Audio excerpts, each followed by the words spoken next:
Hey guys, welcome to another Total War Warhammer video. In this one we're going to take a look at the buildings for the Wood Elves. A lot of people are struggling with this new race and the new building system is one of the reasons for that. This video will be some sort of guide or tutorial. I'll explain which buildings are the most important, I'll talk a little bit about the Outposts and I will learn you a couple of tricks to get your building management with the Wood Elves on a higher level. Let's get straight into it. So first of all, there are actually some differences between the mini campaign and the grand campaign. In the grand campaign there are only 4 normal Wood Elven settlements and they can have up to 10 buildings each. In the mini campaign there are way more settlements and even provinces with multiple regions, and the building system there is similar to the one for other races, which means 6 building slots for provincial capitals and up to 4 building slots for smaller towns. In the grand campaign it will also cost you Ember to upgrade the main building chain.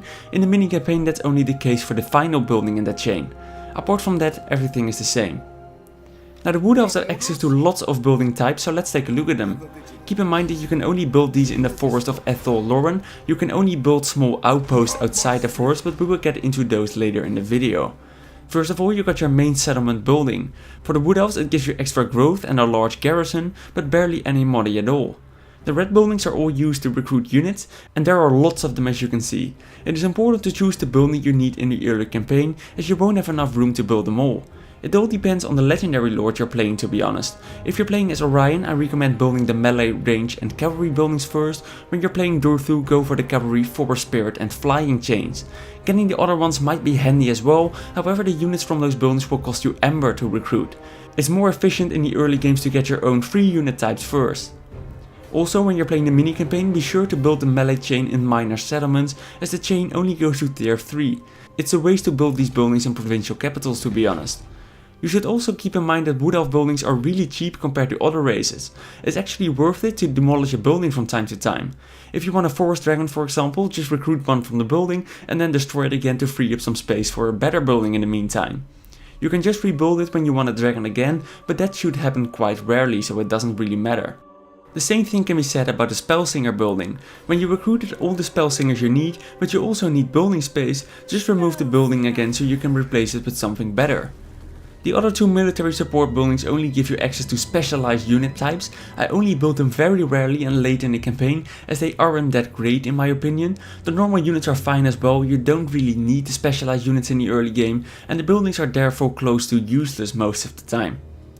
Now defenses are quite unique for the Wood Elves, as they are not able to get siege maps with walls. They do have 3 building chains though. The first one gives you extra garrison units, the second one huge buffs to all defending forces, and the third one defends your city against heroes and adds war dancers to the garrison. I think the first one is definitely the best. If you got the room, build the second one afterwards, as that will buff your already large garrison as well. I personally don't really care too much about the other one that protects your city from heroes, but I definitely recommend getting one of the first chains quite early in the campaign. Because if you lose a city in Athel, Loren, you will lose lots of your recruitment capacity and economy as well. The infrastructure buildings are the most important out of them all in my opinion. You will see later in the video that settlements outside the forest make the Wood Elves almost no money at all, and the same goes for the settlement buildings. This means that you will have to build the economy buildings yourself if you want to make some good money. The Grapevines chain is the most important one out of them all in my opinion. Building the level 1 version already gives you 800 talents per turn, and that can go up to 1200. You need the money in order to maintain your army, so I recommend building one in every single city, or at least one in every province.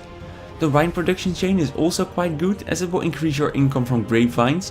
This will also affect neighboring provinces, so you only have to build a couple in your empire. The other ones are less important in my opinion, however they're still good. One gives you public order and the other growth. Both should be built when you need them. If you're struggling with public order or growth, then be sure to look at these ones. The other 2 building groups, Temples and Athel Loren, can only be built in provincial capitals. They unlock either a technology or a spot in the Elven Council, accompanied by a small bonus or buff. You will need to build these eventually, otherwise you will have to stop unlocking technologies, or you will not be able to benefit from the huge offices buffs and bonuses. These buildings will also give you a small boost, like minus 5% building cost or plus 2 experience for war dancers, but these aren't that important or significant at all. Therefore the buildings are usually a waste of space, and there's a trick you can do to avoid that. When you finish a temple building, it will unlock a specific technology. However, when you finish that technology, you can just remove the temple again. You will still benefit from the research technology and you will suffer no penalty at all. You can just free up space like that, so I always recommend doing this when you finish the specific technology. You can do a similar thing with the Athel Loren buildings. These will unlock a spot in the officer system. When you finish the building, you can put a lord in the spot and it will get all the specific buffs and bonuses. When you remove the building, the spot will be locked again, however your lord will still be in it. You won't be able to remove or switch him anymore, but he will still get the buffs from the office position.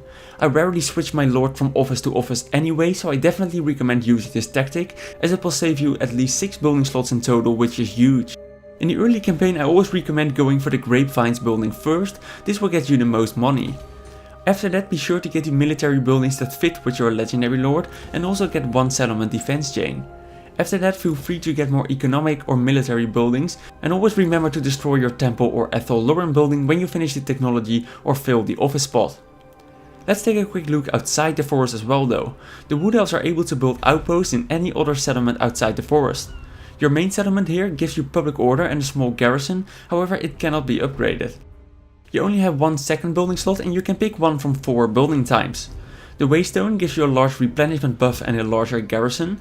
The World Route Pathway makes it cheaper to recruit units. The Sacrificial Grounds will buff your military forces and the Foraging Groves will improve your economy. Sometimes you will also have a 5th resource building or a harbor, depending on the settlement you get. I always recommend going for the Sacrificial Grounds or Foraging Groves. The buffs are extremely small, but they will stack if you own multiple outposts. 20 Foraging Groves will give you plus 40% income for example, and 20 Sacrificial Grounds will give you 20% more missile damage. Stacking these buildings can drastically improve your military and economy. The others are irrelevant in my opinion, as you won't recruit units from outposts anyway, and the extra garrison isn't really worth it either. It's very cheap to rebuild the outpost. Now there are also 9 special outposts on the map. These are located in the 9 biggest cities in the old world like Eldorf, Kislev and Castle Dragonhof. Outposts in these settlements are similar to normal ones, however these will give you plus 10% extra income and a huge garrison each. Owning all 9 of them will buff your income by 90% and you will always get a Forest Dragon, Treeman and Great Eagle in the garrison. These settlements should therefore be a priority, as these will greatly buff your economy. So that's what I wanted to say about buildings for the Wood Elves in Total War Warhammer. I hope you found the video somewhat useful. Thanks for watching and I will see you all in the next one. Bye bye.